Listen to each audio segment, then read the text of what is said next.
Vous êtes-vous déjà demandé si un retour à l'autosuffisance alimentaire était possible dans nos villes occidentales? Au regard de la mondialisation et de la diversification de nos denrées alimentaires et de leur provenance, cela semble très avant-gardiste, voire hasardeux. Et pourtant, c'est l'objectif que s'est fixé la municipalité de la ville d'Albi, située en région Occitanie, qui a lancé en 2014 un projet d'autosuffisance alimentaire à l'horizon 2020. La finalité de ce projet est l'approvisionnement en ressources alimentaires pour l'ensemble des Albigeois dans un rayon de 60 km. À cette heure, 2020, l'objectif n'est pas encore atteint, le processus étant long. Mais la ville d'Albi accomplit un travail remarquable pour rassembler l'ensemble des parties prenantes de la ville autour de ce projet. De plus en plus d'initiatives en faveur d'une alimentation durable voient le jour, que ce soit à l'échelle d'une ville, d'une entreprise ou des citoyens. Ces acteurs partagent une même vision. Notre système alimentaire actuel fondé sur la logique linéaire n'est plus viable. Et les chiffres le démontrent. D'après la fondation Ellen MacArthur, les coûts sanitaires, environnementaux et économiques de notre système alimentaire sont 2 fois supérieurs aux dépenses liées à notre alimentation. Cela s'illustre par une multitude de faits. Dans le monde, chaque seconde, l'équivalent de 6 camions poubelles remplis de nourriture comestible est gaspillé. La quasi-totalité, 98%, des nutriments contenus dans nos sous-produits alimentaires et nos déchets pourraient être récupérés et utilisés à bon escient. Or, ils sont aujourd'hui destinés à la mise en décharge, l'incinération, ou pire, ils sont rejetés dans la nature sans traitement. Autre exemple, et non des moindres, en France, l'alimentation constitue, selon l'ADEME, l'Agence de l'environnement et de la maîtrise de l'énergie, le premier poste responsable des émissions de gaz à effet de serre, du même ordre de grandeur que le transport ou le logement. Cette situation préoccupante est due à plusieurs tendances. Une population mondiale en forte croissance, qui a favorisé le développement économique et l'urbanisation, et qui a mené à l'utilisation de pratiques agricoles intensives, polluantes, aboutissant à l'extraction déraisonnée de ressources limitées au détriment de nos systèmes naturels. À titre d'exemple, saviez-vous que l'agriculture consomme environ 70% de l'eau douce mondiale et est à l'origine de 73% de la déforestation dans les pays tropicaux et subtropicaux? Savez-vous également que l'élevage représente 13% des émissions de gaz à effet de serre à l'échelon mondial? Dans ce contexte, la question de la formation des cadres et managers de l'industrie agroalimentaire constitue un enjeu stratégique. C'est la raison pour laquelle mes collègues professeurs, Olivier Fourcadet et Frédéric Cobb, ont créé à l'ESSEC la chaire de recherche Food Business Challenges dédiée à l'excellence alimentaire. L'Organisation des Nations Unies pour l'alimentation et l'agriculture, la FAO, a défini en 2010 l'alimentation durable comme, je cite, l'ensemble des pratiques alimentaires qui visent à nourrir les êtres humains en qualité et en quantité suffisante aujourd'hui et demain, dans le respect de l'environnement, en étant accessible économiquement et rémunératrice sur l'ensemble de la chaîne alimentaire. Plusieurs de ces principes sont directement liés au respect des fondements du commerce équitable que nous détaillons dans une vidéo dédiée à la question. Nous allons ici nous intéresser particulièrement à la dimension environnementale de la question.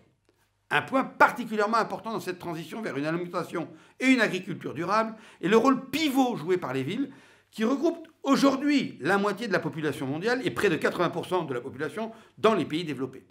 D'ici 2050, ce chiffre devrait atteindre 68% de la population mondiale, ce qui fera que les villes consommeront 80% de la nourriture mondiale. Nous comprenons alors en quoi elles constituent un levier fort et essentiel à cette transition. Il s'agira alors de répondre à 3 grands enjeux pour contribuer à une chaîne alimentaire durable. Améliorer plutôt que dégrader l'environnement via des méthodes de production respectueuses.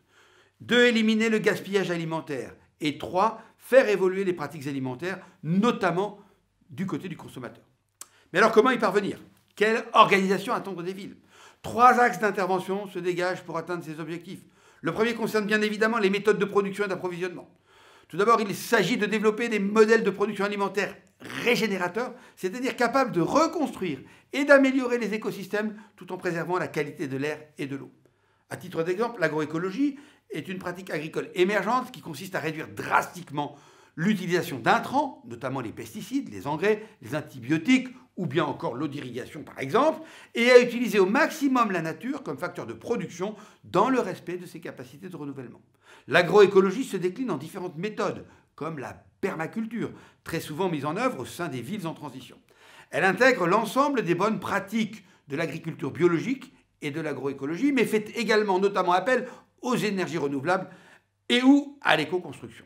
Ainsi, à l'échelle d'une ville, toutes les parties prenantes, grands distributeurs, restaurateurs, commerces de détail, écoles, hôpitaux, entreprises, associations et citoyens devraient privilégier des aliments produits via ces techniques régénératives et diversifier leurs sources d'approvisionnement, tout en ciblant une production locale autant que faire se peut. Cela leur permettrait de recréer des liens durables avec les zones périurbaines et rurales qui les entourent. L'exemple d'Albi que nous avons vu en introduction en constitue une très bonne illustration. La ville s'est non seulement lancé le défi de s'approvisionner intégralement dans un rayon de 60 km, mais elle a également mis à disposition de ses habitants des espaces verts communaux transformés en potagers collectifs et gratuits, où chaque habitant est encouragé à cultiver et cueillir des fruits et légumes biologiques librement. Un autre exemple est celui de l'association Val-Biocentre, qui regroupe 50 producteurs de fruits et légumes biologiques de la région Centre-Val-de-Loire. Cette association comprend des fermes familiales, des jardins d'insertion, un ESAT, un lycée horticole, et elle commercialise des paniers bio en circuit court. Le deuxième axe d'intervention pour les villes relève de la prévention du gaspillage alimentaire. Les villes pourraient être de véritables hubs d'innovation sur la question de la valorisation maximale des aliments grâce à des technologies émergentes et innovantes. Pour cela, elles pourraient mettre en place des systèmes de collecte de déchets organiques efficaces qui d'ailleurs stimuleraient les méthodes régénératives mentionnées précédemment. De plus, à l'exemple des modèles d'écologie industrielle où les déchets de l'activité d'une entreprise deviennent des intrants pour l'activité d'une autre entreprise ou pour une autre activité de la même entreprise, les villes peuvent organiser la collecte et la redistribution des excédents de nourriture comestible. Dans le même temps, elles peuvent inciter à la transformation des sous-produits non comestibles en de nouveaux biomatériaux à forte valeur ajoutée et aux utilisations variées. Citons par exemple les engrais organiques pour l'agriculture, la bioénergie ou bien encore les biomatériaux utiles à la médecine. Dans le même ordre d'idées, il faut également mentionner l'action de la start-up Phoenix, créée par Jean Moreau, un ancien ESSEC, qui donne une seconde vie aux invendus de la grande distribution, par exemple par des dons à des associations caritatives. Phoenix a ainsi pu sauver 40 millions de repas en 2019, économisant ainsi 100 000 tonnes de CO2. Dans un tel contexte, les villes ne sont alors plus la destination finale des aliments, mais deviennent de véritables centres de gestion et de transformation autosuffisants ou quasi autosuffisants et circulaires. Enfin, le troisième axe d'intervention repose sur la sensibilisation des citoyens. À ce stade, les industriels constituent un levier important en mettant à disposition des consommateurs des aliments à faible impact environnemental. Ces aliments sont conçus dans une logique d'éco-conception sur l'ensemble de la filière alimentaire. Ainsi, les méthodes de production régénératrices peuvent être valorisées au stade de la conception et du marketing en utilisant par exemple des alternatives végétales aux protéines animales et en sensibilisant les consommateurs à ces méthodes. De nombreux experts s'accordent en effet sur la nécessité de rééquilibrer notre consommation de protéines au bénéfice de protéines d'origine végétale et notamment de légumineuses. Les emballages des produits peuvent également être conçus à partir de matériaux compostables, à l'exemple du fabricant de pâtes Barilla, qui produit des emballages renouvelables et biodégradables à partir du son de blé non comestible issu de la production de ces pâtes. En bref, les entreprises possèdent un large champ des possibles pour minimiser l'impact environnemental de leurs produits et sous-produits alimentaires et pour le faire savoir. Pour plus d'informations sur cette question, nous vous invitons à visionner notre vidéo sur l'éco-conception. Vous l'aurez compris, faire évoluer les pratiques alimentaires nécessite de mettre à disposition des consommateurs une information claire et transparente. Et ces derniers, d'ailleurs, la réclament de plus en plus. Ainsi, les évolutions réglementaires convergent vers cet impératif de transparence vis-à-vis du consommateur, avec notamment la question de l'affichage environnemental proposé pour le moment aux entreprises sur une base volontaire et encadrée. De plus, un foisonnement d'initiatives portées par les entrepreneurs sociaux émerge, tels que le label écotable, qui permet aux consommateurs d'identifier les établissements de restauration ayant un comportement vertueux en faveur d'une alimentation responsable. Pour conclure ce propos, le potentiel des projets à l'échelle territoriale est immense pour unir les forces locales au service d'une meilleure alimentation. C'est en tout cas l'un des deux leviers mentionné par le Programme national pour l'alimentation 2019-2023, qui entend susciter une appropriation locale des enjeux alimentaires afin de contribuer, entre autres, à l'atténuation et l'adaptation aux effets du changement climatique. Il est donc temps pour tous les territoires de se mettre en action.